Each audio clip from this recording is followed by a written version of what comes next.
చిన్నారులు సంపూర్ణ ఆరోగ్య రక్షణ ధ్యేయంగా ప్రభుత్వం పల్స్ పోలియో కార్యక్రమాన్ని అత్యంత ప్రతిష్టాత్మకంగా ఆదివారం నిర్వహించింది.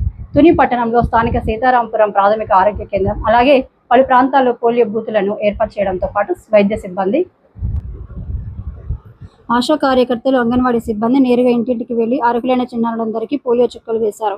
సమాజ భవిష్యత్తు చిన్నారుల ఆరోగ్యంపై ఆధారపడి ఉంటుందని, పోలియో నిర్మూలనకు ప్రతి ఒక్కరు కృషి చేయాలని అన్నారు. పోలియో రహిత సమాజ నిర్మాణం కోసం తల్లిదండ్రులు ఎలాంటి అపోహలు లేకుండా తమ పిల్లలకు తప్పనిసరిగా పోలియో చుక్కలు వేయించాలని పిలుపునిచ్చారు. 2 చుక్కలు ప్రతి చిన్నారి భవిష్యత్తుకు రక్షణ కవచం. పోలియో రహిత సమాజ స్థాపనకు ప్రతి ఒక్కరు భాగస్వాములు కావాలి. నిండు జీవితానికి 2 చుక్కలు. పోలియో మహమ్మారిని తరిమి కొడదాం, మన పిల్లల బంగారు భవిష్యత్తుకు బాటలు వేద్దామన్నారు.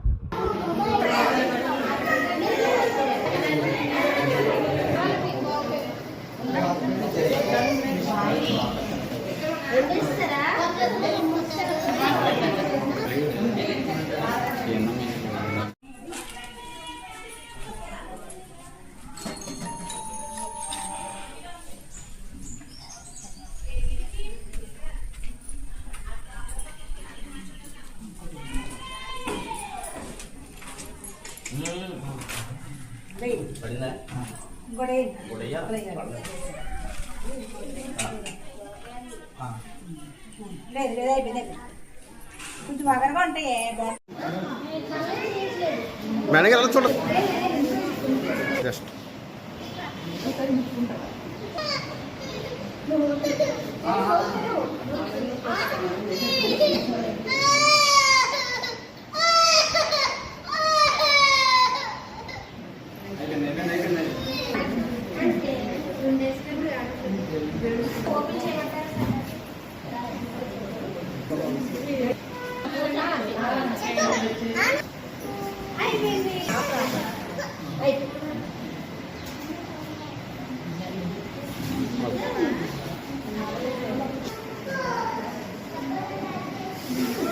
ఎక్కడ